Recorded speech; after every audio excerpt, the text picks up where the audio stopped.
Hello students of class 9th. Today's in my video lecture we explain next topics of the chapter is matter around us pure. तो students आज के video lecture में हम इस matter around us pure chapter के next topic को define करेंगे. So we start. What are the type of pure substance? What are the type of pure substance? On the basis of on the basis of their chemical composition, substance can be classified either as element or compounds. तो pure substance के base पर, chemical composition के base पर substance को classify हम करते हैं element में और कंपाउंड्स में. तो स्टूडेंट्स अब हम यहाँ देखेंगे कि एलिमेंट क्या होता है, कंपाउंड क्या होता है. एलिमेंट ऑलरेडी आप नाम सुने होंगे और जानते भी होंगे कि एलिमेंट जैसे पीरियोडिक टेबल देखे होंगे. तो पीरियोडिक टेबल में आपको दिखाई देगा जो लॉन्ग फॉर्म पीआई टेबल आया है, तो उसमें आप देखेंगे 118 elements means more than 100 elements आपको उसमें शो किया गया होगा. और उसमें जितने जो एलिमेंट्स हैं सब सिंबल फॉर्म दिए गए होंगे और उसी एलिमेंट के कम्बिनेशन से कंपाउंड का फॉर्मेशन किया जाता है. तो firstly we see element Robert Boyles was the first scientist. Robert Boyles पहले साइंटिस्ट थे to use the term element in 1661, जिसने एलिमेंट टर्म को यूज़ किया 1661 में. Antoine Laurent Lavoisier, a French chemist, was to first to establish an experimentally useful definition of the लेवासियर जिन्हें हम लेवासिए भी कहते हैं और फादर ऑफ केमिस्ट्री के नाम से भी इनको जाना जाता है. Lavoisier that is father of chemistry. तो लेवासिए जो है एक्सपेरिमेंटली एक जो है एलिमेंट का डिफिनीशन शो किए. He defined N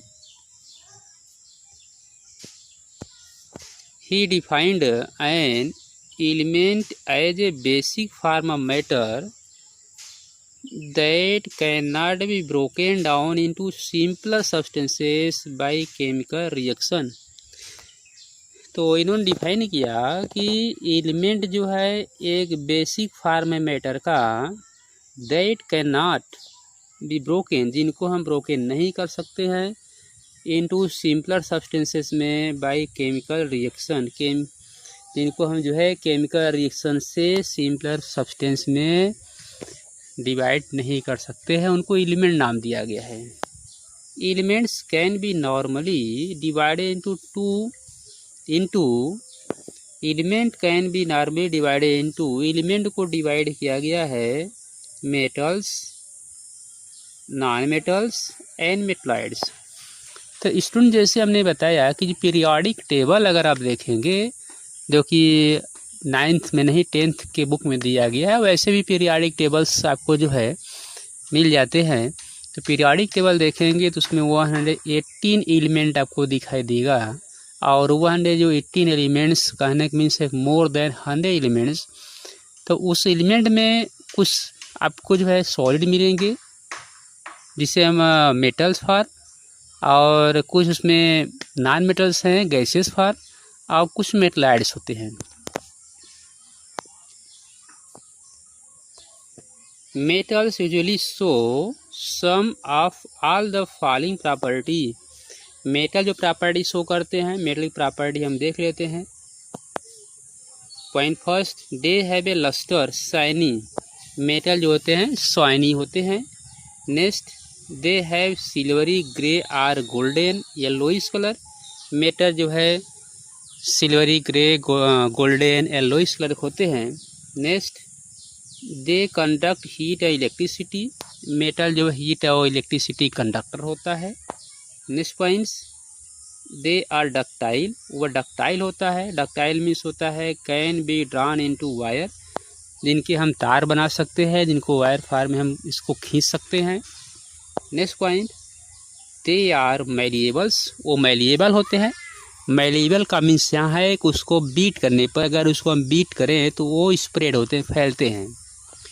can be hammered, जिनको हैमर मीन्स हथौड़े से पीटे, इनटू थीन शीट, वो थीन शीट बना लेते हैं, इसी को मैलिएबल कहते हैं। Next point, they are sonorous.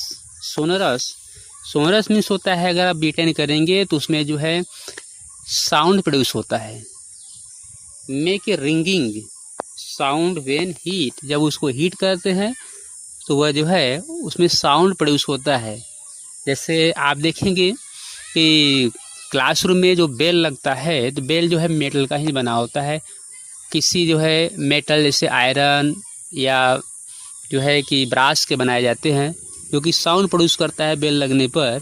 क्या आपने देखा है कभी वह जो बेल लगाने का जो मटेरियल होता है वो किसी वुड का बना होता है कि वुड का बनाकर उसका जो है कि साउंड प्रोड्यूस किया जाए? ऐसा पॉसिबल नहीं है, क्योंकि वुड आपका एक नॉन मेटल में आता है। Examples of metal are gold, silver, copper. तो gold, silver, copper, iron, sodium, potassium etcetera, mercury. तो स्टूडेंट जैसे अभी हमने बताया कि मेटल जो होते हैं सॉलिड फॉर्म होते हैं, मेटल होता है सॉलिड, हार्ड होता है। फिर भी केमिस्ट्री में कहीं न कहीं आपको कुछ न कुछ एक्सेप्शन देखने को मिल जाता है, और एक्सेप्शन को जो है उसको राइट एंड लर्न करना बहुत ज़रूरी होता है, क्योंकि एक्सेप्शन बेस्ड क्वेश्चन आ जाते हैं तो वहाँ कन्फ्यूजन क्रिएट होता है। और एक्सेप्शन बेस्ड क्वेश्चन जो होते हैं कभी कभी वो जो है 1 मार्क वेरी शॉर्ट में भी क्वेश्चन पुटअप कर लिए जाते हैं। तो यहाँ आप देख रहे हैं कि mercury is the only metal that is liquid at room temperature. Mercury जो होता है मेटल है, लेकिन ये रूम टेम्परेचर पर लिक्विड स्टेट में होता है। Non metals usually show some of the following property. Non metal कुछ प्रॉपर्टी शो करते हैं, नॉन मेटल प्रॉपर्टी हम चेक कर लेते हैं।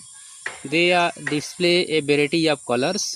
Next point, they are poor conductor of heat and electricity. Non metal जो है पुअर कंडक्टर होता है हीट एंड इलेक्ट्रिसिटी का, लेकिन अगर ये नॉन मेटल में कार्बन का एलोट्रॉप हम देखते हैं ग्रेफाइट। देखिए कार्बन के 2 एलोट्रॉप्स होते हैं, एक होता है आपका डायमंड और सेकेंड होता है ग्रेफाइट। तो ये diamond graphite both are allotrope of carbon. दिन में ये डायमंड आपका जो नॉन कंडक्टर होता है और ग्रेफाइट आपका कंडक्टर होता है। जैसे अभी आपने देखा कि metal are non conductor of heat and electricity but graphites are conductor of electricity. ये ग्रेफाइट जो कंडक्टर होता है, ग्रेफाइट आप देखेंगे जैसे बैटरी में जो इलेक्ट्रोड बने होते हैं वो ग्रेफाइट के होते हैं और उसी से इलेक्ट्रिसिटी पास होती है। तो स्टूडेंट्स अभी वो क्वेश्चन फॉर्म में दे देते हैं कि diamonds and graphite both are allotrope of carbon but graphite are conductor and diamond are non conductor. तो फर्स्ट पॉइंट यह होता है कि नॉन मेटल जो है नॉन कंडक्टर हैं, ओके, लेकिन ये ग्रेफाइट कंडक्टर क्यों हो जाता है, फर्स्ट क्वेश्चन। और सेकेंड क्वेश्चन यह पुटअप हम कर रहे हैं आपसे कि diamonds and graphites both are non conductor but both are allotrope of carbon. Diamond and graphite both are allotrope of carbon, but diamond are non-conductor and graphite are conductor. कि diamond और graphite जो है carbon का allotropes है, लेकिन diamond जो होता है वह नॉन कंडक्टर है, वह इलेक्ट्रिसिटी पास नहीं करता है, लेकिन ग्रेफाइट जो है इलेक्ट्रिसिटी पास करता है। तो ऐसा क्यों, वाई? तो स्टूडेंट जो है इसका आंसर आप जो है सर्च करेंगे और हमारे इस चैनल को सब्सक्राइब करने के बाद आप इस पर उसका करेंगे। अगर नहीं होगा तो उस पर जो है क्वेश्चन पुटअप करेंगे तो इसका आंसर हम आपको जो है देंगे।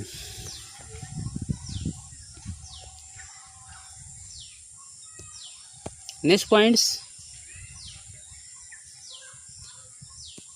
नेक्स्ट पॉइंट हम देख लेते हैं, दे आर नॉट लस्ट्रस, वो नॉट लस्ट्रस नहीं होते हैं। Sonorous are malleable, non metal जो है, नॉन मेटल में लस्ट्रस, सोनरस, मेलिएबल प्रॉपर्टी नहीं होती है। Example of non metals are hydrogen, oxygen, iodine, carbon, carbon that is coal, coke etcetera, bromine, chlorine. तो स्टूडेंट्स यहाँ आप जो देख रहे हैं कि जैसे आपका मेटल जो है, आपने देखा कि मेटल जो होते हैं दैट इज सॉलिड फॉर्म, ये मेटल क्या थे, solid, okay, except mercury. But non metal की अगर हम बात करते हैं तो नॉन मेटल आपका जो है सॉलिड, लिक्विड, गैस फॉर्म आता है। जैसे अभी आपने देखा hydrogen that is gases form, oxygen gases form, iodines that is solid form, okay, carbon solid form, coke and coals, bromine non metal but liquid form, chlorine gases form. तो इस तरह से नॉन मेटल जो है आपके solid, liquid, gas से तीनों form में मिलते हैं। Some elements have intermediate property between those of metal and non metal, और कुछ ऐसे होते हैं जिनमें मेटल नॉन मेटल दोनों की प्रॉपर्टी होती है, तब उसको हम कहते हैं metalloids. They are called metalloids, उनको मेटलाइड कहते हैं। Examples are boron, silicon, germanium. तो boron, silicon, germanium these are metalloids. तो स्टूडेंट जो है आज के वीडियो में हमने जो ये एलिमेंट को डिफाइन किया, तो एलिमेंट को केवल आप इसमें जितने पॉइंट हमने दिया जो है कुछ एक्सेप्शनल पॉइंट्स थे और कुछ डिस्क्रिप्शन पॉइंट थे, तो इन सब को आप अच्छे तरह वॉच करेंगे, इसका नोट्स प्रिपेयर करेंगे। अब नेक्स्ट वीडियो में हम नेक्स्ट टॉपिक को शो करेंगे। So thanks.